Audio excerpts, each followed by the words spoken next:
सन 2011 में निर्मला जब 30 वर्षीय संजय की पत्नी बनकर घर आई थी तो वह खुशी से फूला नहीं समाया था, क्योंकि उसकी पत्नी बला की खूबसूरत थी। पेशे से मजदूर संजय के सपने बड़े नहीं थे। वह तो बस एक सुकून भरी जिंदगी जीना चाहता था, जिसमें पत्नी हो, बच्चे हों और छोटे से घर में हमेशा खुशियां बनी रहें। संजय भले ही कम पढ़ा लिखा था, लेकिन था मेहनती। ज़्यादा पैसे कमाने के लिए उसने एक ऑफिस और एक स्कूल में माली का काम भी ले लिया था। आम नौजवानों की तरह सुहागरात को लेकर संजय के मन में भी रोमांच और बहुत उत्सुकताओं के साथ थोड़ी सी घबराहट भी थी। पहली रात को यादगार बनाने की अपनी हसरत को पूरा करने के लिए उसने अपनी तरफ से कोई कसर नहीं छोड़ी थी। पहले कमरा सजाया, फिर इत्र से महकाया और पत्नी निर्मला के लिए अपनी हैसियत के मुताबिक तोहफा भी लिया। दोस्तों के मुंह से उसने सुन रखा था कि सुहागरात के दिन जिस पति ने पत्नी को जीत लिया वह जिंदगी भर उसकी मुरीद रहती है।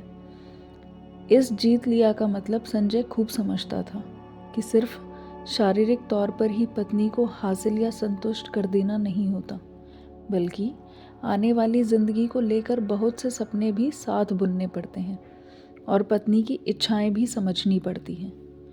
उसने अब तक फिल्मों में सुहागरात देखी थी और कुछ शादीशुदा दोस्तों से उनके तजुर्बे जाने थे। इस रात को हसीन बनाने के मकसद से जब वह कमरे में पलंग पर बैठी निर्मला के पास पहुंचा तो उसकी खूबसूरती देखकर दंग रह गया। लाल सुर्ख जोड़े में निर्मला वाकई गजब ढा रही थी। अपनी किस्मत पर उसे गर्व हो रहा था।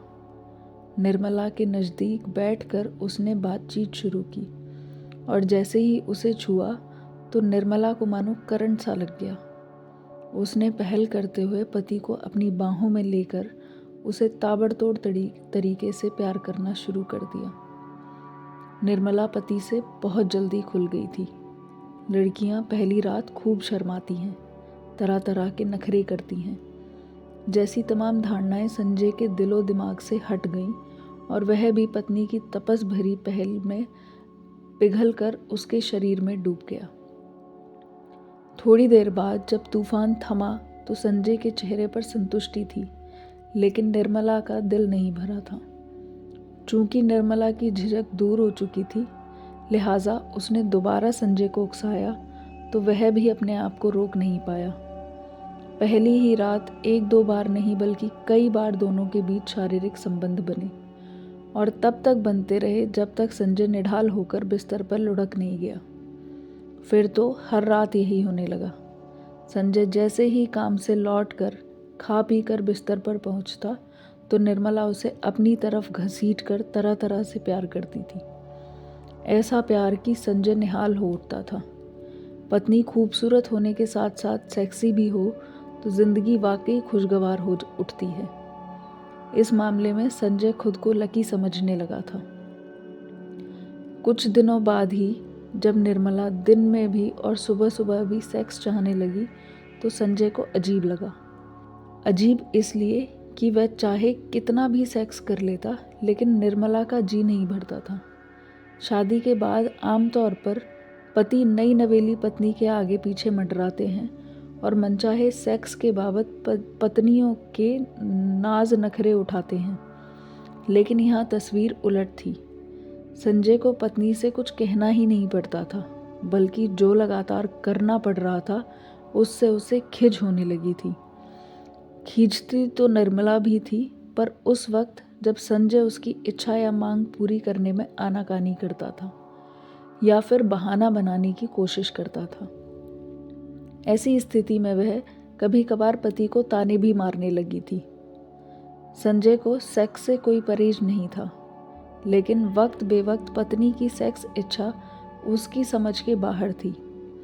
फिर भी जितना उससे बन पड़ता वह पत्नी को खुश रखने की कोशिश करता था। उसका सोचना था कि वक्त रहते सब ठीक हो जाएगा, पर उसका यह ख्याल गलत साबित हुआ। शादी के बाद जब निर्मला गर्भवती हुई तो संजय को दोहरी खुशी हुई। पहली खुशी उसने दोस्तों और रिश्तेदारों से साझा भी की कि वह भी बाप बनने वाला है, लेकिन दूसरी उसने अपने मन में ही रखी कि अब एक आध साल निर्मला मनमानी नहीं कर पाएगी, क्योंकि लेडी डॉक्टर ने चेकअप के वक्त सेक्स को लेकर कुछ हिदायतें दी थी, जिनमें यह बात भी शामिल थी कि कोई बंदिश तो नहीं, पर इस दौरान सेक्स से दूर रहने की कोशिश करनी चाहिए। डॉक्टर के समझाने का निर्मला पर कोई असर नहीं पड़ा था। मन मारकर और एहतियात बरतते हुए संजय को निर्मला की इच्छा पूरी करनी पड़ती थी। अब वह यह उम्मीद लगाने लगा था कि शायद बच्चा हो जाने के बाद निर्मला में कुछ सुधार आ जाए। वक्त रहते निर्मला ने सुंदर बेटे को जन्म दिया, तो अपनी इस नई जिम्मेदारी के प्रति संजय गंभीर हो चला था कि अब खर्चे बढ़ेंगे, कल को बेटा स्कूल भी जाएगा, इसलिए ज़्यादा से ज़्यादा पैसा कमाने और बचाने की कोशिश की जाए। उसने बेटे का नाम समीर रखा। माँ बनने के बाद भी निर्मला में कोई सुधार नहीं हुआ, बल्कि उसकी फरमाइश पहले से और ज़्यादा बढ़ गई थी। इधर संजय में पहले सी ताकत और जोश नहीं रहा था, इसलिए वह कभी कभार साफ मना कर देता था। इस पर निर्मला उसे मारने नोचने लगती थी और पागलों जैसी हरकतें करने लगती थी। संजय को इतना तो समझ आ गया था कि निर्मला को इतनी तीव्र इच्छा कोई स्वाभाविक बात नहीं, बल्कि एक असामान्यता या कोई बीमारी है। पर महमद जैसे छोटे से गांव में, जहां कोई फिजिशियन भी नहीं था, वहां किसी मनोचिकित्सक के होने की कोई संभावना तक नहीं थी, जिससे संजय पत्नी की इस अजीब सी बीमारी का इलाज करा पाता। पति काफ़ी कुछ बर्दाश्त कर लेता है, पर पत्नी शादी के 4 साल बाद उसकी मर्दानगी को लेकर ताने मारे तो उसका सब्र जवाब दे जाता है। यही संजय के साथ हो रहा था, जो बेटे समीर का मुंह देखकर बेइज्जती के कड़वे घूंट पी जाता था। अब उसकी हर मुमकिन कोशिश निर्मला से दूर रहने की होती थी, पर यह नामुमकिन काम था। एक दिन निर्मला ने फिर से जिद की तो उसने मन मारकर साफ कह दिया कि अब उसमें इतनी ताकत नहीं है कि दिन रात यही सब करता रहे। इस बार निर्मला ने उससे नोचने या कोई पागलपन जाहिर करने के बजाय उसे सेक्स पावर बढ़ाने की दवाई लेने की सलाह दी, तो वह चौंक उठा। निर्मला की सलाह पर वह कोई प्रतिक्रिया दे पाता, इससे पहले ही उसने पागलों जैसी जिद पकड़ ली कि मर्दानगी और ताकत बढ़ाने वाली दवा खाओ, इसमें हर्ज ही क्या है। हर बार की तरह इस बार भी संजय को पत्नी की जिद के आगे हथियार डालने पड़े और वह झेंपता सकुचाता शहर से सेक्स पावर बढ़ाने वाली दवा लाकर खाने लगा। इस उपाय से कुछ ही दिन ठीक ठाक गुजरे, यानी निर्मला संतुष्ट रही, लेकिन कुछ दिन बाद फिर ढीले पड़ते संजय के साथ वह पहले की तरह व्यवहार करने लगी, जिससे संजय को घर नरक और जिंदगी बेकार लगने लगी थी। अपनी अजीबोगरीब परेशानी वह किसी से साझा भी नहीं कर सकता था, क्योंकि बात शर्म वाली होने के साथ साथ इज्जत का कचरा करने वाली भी थी। सेक्स के साथ साथ अब जिंदगी की गाड़ी भी हिचकोले खाते चलने लगी थी। निर्मला अपनी बीमारी के हाथों मजबूर थी, इसलिए उसने मोहल्ले के कम उम्र के लड़कों से दोस्ती गांठनी शुरू कर दी थी। वह उनसे शारीरिक संबंध बनाने लगी थी। यह भनक जब संजय को लगी तो वह तिलमिला उठा, लेकिन खामोश रहा, क्योंकि बिना सबूत पत्नी पर इल्ज़ाम लगाना कोई तुक वाली बात नहीं थी। एक दिन निर्मला ने बड़े प्यार से संजय से कहा कि वह उसकी भी नौकरी कहीं लगवा दे, जिससे घर की आमदनी बढ़े।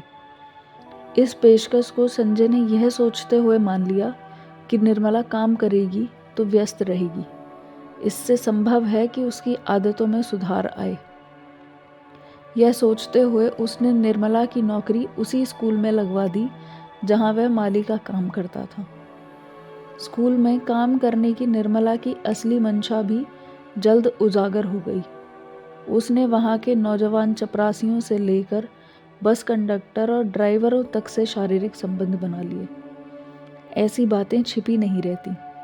इससे संजय की ही बदनामी हो रही थी, पर वह बेबस था। एक दिन तो उस वक्त हद हो गई जब उसने अपने ही घर में निर्मला को एक लड़के के साथ रंगरलियां मनाते हुए देख लिया। इस पर दोनों में खूब झगड़ा हुआ और निर्मला ने उल्टे थाने में जाकर पति के खिलाफ मारपीट करने की शिकायत लिख कर दे दी।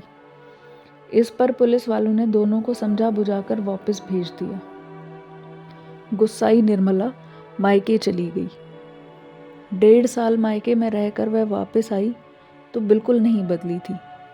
संजय शायद उसे वापस नहीं लाता, पर बेटे के मुंह ने उसे जकड़ रखा था। वापस आकर निर्मला फिर किसी न किसी को घर बुलाकर सेक्स की भूख शांत करने लगी। टोकने पर अब वह पूरी बेशर्मी से संजय से कहने लगी थी कि जब तुम मेरी भूख नहीं मिटा सकते तो मेरे लिए लड़कों का इंतज़ाम करो, और नहीं कर सकते तो आँख कान बंद किए रहो। 16 फरवरी 2018 की शाम जब संजय सब्जी लेकर घर वापस आया तो यह देख शर्म से पानी पानी हो उठा कि निर्मला एक कम उम्र बच्चे के साथ सेक्स कर रही थी। गुस्साए संजय ने उसे डांटा तो वह पूरी बेशर्मी से बोली कि जब तुमसे कुछ नहीं होता तो चुप रहो, मेरा जब जहाँ जिससे मन करेगा करूँगी। इस जवाब पर संजय की हालत सहज समझी जा सकती थी, जो रोज़ रोज़ पत्नी की बेजा हरकतों के चलते तिल तिल कर मर रहा था, और अब तो बदनामी भी होने लगी थी। किसी भी पति के लिए यह डूब मरने वाली बात थी। इसी रात संजय जब सोने के लिए बिस्तर पर गया तो निर्मला उसके पास आकर उसे सेक्स के लिए उकसाने लगी। मना करने का नतीजा और निर्मला के जहर बुझे जवाब संजय को मालूम थे, इसलिए उसने यह सोचते हुए पूरी तरह आपा खो दिया कि इस मर्दखोर औरत की वासना तो कभी शांत होने वाली नहीं है, लिहाजा क्यों ना इसे ही हमेशा के लिए शांत कर दिया जाए। संजय ने कमरे में पड़ा लोहे का डंबल उठाकर निर्मला के सिर पर दे मारा। 2-3 प्रहार में ही उसकी मौत हो गई। पत्नी की लाश के पास बैठकर उसने ना जाने क्या क्या सोचा और फिर घबरा गया। फांसी का फंदा संजय को अपनी गर्दन पर लटकता हुआ दिख रहा था। कुछ देर और सोचने के बाद उसने भाग जाने का फैसला ले लिया और रसोई में जाकर निर्मला की कब्र खोदनी शुरू कर दी। 1 घंटे में 2 फीट गहरा गड्ढा खुद गया तो उसने लाश उसमें डालकर ऊपर से ईंटें बिछा दी। घर के बाहर सूरज की रोशनी देख संजय को तब एक झटका और लगा जब उसने गहरी नींद में सोए बेटे को देखा। अब उसका क्या होगा, इस ख्याल से ही उसका दिल दहल गया और कि इस मासूम का क्या कसूर जो वह माँ बाप के किए की सजा भुगते। यह सोचते ही उसने थाने जाकर आत्मसमर्पण करने का फैसला ले लिया और वह बेटे को गोद में उठाकर नज़दीकी तोरबा थाने की तरफ चल पड़ा। अब तक निर्मला की हत्या की खबर गांव वालों को भी लग चुकी थी, इसलिए कई लोग उसके पीछे पीछे थाने की तरफ चल दिए। हालांकि उसके किए की खबर पहले से ही थाने पहुंच चुकी थी। हुआ यूं कि स्कूल के एक शिक्षक आकाश उपाध्याय ने संजय को फ़ोन करके निर्मला को काम पर जल्दी भेजने के लिए कहा था। संजय ने बेहद सर्द आवाज़ में आकाश उपाध्याय को बता दिया था कि उसने निर्मला की हत्या कर दी है और वह आत्मसमर्पण करने थाने जा रहा है। इस पर आकाश ने थाना प्रभारी परिवेश तिवारी को यह खबर दे दी थी। पुलिस टीम अभी संजय को गिरफ्तार करने जा ही रही थी कि संजय थाने जा पहुंचा। बेटा समीर उसी की गोद में था। पुलिस पूछताछ में संजय की कहानी सामने आई तो उसे बहुत ज़्यादा गलत न मानने वालों की भी कमी नहीं थी, पर गुनाह तो उसने किया था जिसकी सज़ा मिलना भी तय था। पुलिस टीम के साथ घर आकर उसने निर्मला की लाश और हत्या में प्रयुक्त डंबल बरामद करवा दिया और फिर खामोशी से हवालात में समीर को अपने सीने से चिपका कर बैठ गया। जिसने भी सुना वह अवाक रह गया कि ऐसा भी होता है। जब निर्मला के माँ बाप समीर को ले जाने के लिए आए तो उसने साफ इनकार कर दिया।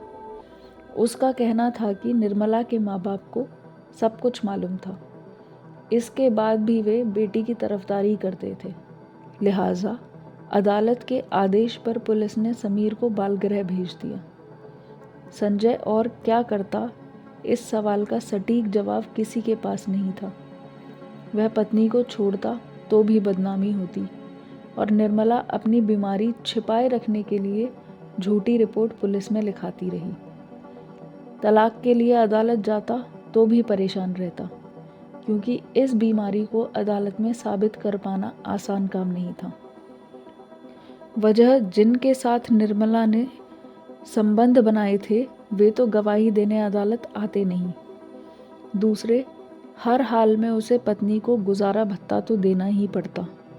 वह जहाँ भी रहती वहीं किसी न किसी मर्द के साथ संबंध बनाने से नहीं चूकती। ऐसे परेशान पतियों की मदद कोई नहीं करता। हालांकि खुद संजय ने भी उस मुसीबत से छुटकारा पाने की कोई खास कोशिश नहीं की और इसी बेबसी ने उसे मजबूर कर दिया कि वह अपनी कामुक पत्नी की हत्या कर दे। थाने में पुलिस वालों की बातचीत से उसे पता चला कि निर्मला वाकई एक ऐसी सेक्सी बीमारी निफोमेनिया की मरीज थी जिसमें औरत को सेक्स संतुष्टि नहीं मिलती। यह बीमारी 1 लाख महिलाओं में से किसी एक को होती है, जिसका इलाज मुमकिन है, बशर्ते कोई विशेषज्ञ डॉक्टर की देखरेख में हो। जाहिर है यह संजय के वश की बात नहीं थी और जो थी उसे उसने अंजाम दे डाला। इस बाबत कोई शर्मिंदगी या पछतावा भी उसे नहीं था। उसकी इकलौती चिंता समीर और उसका भविष्य था।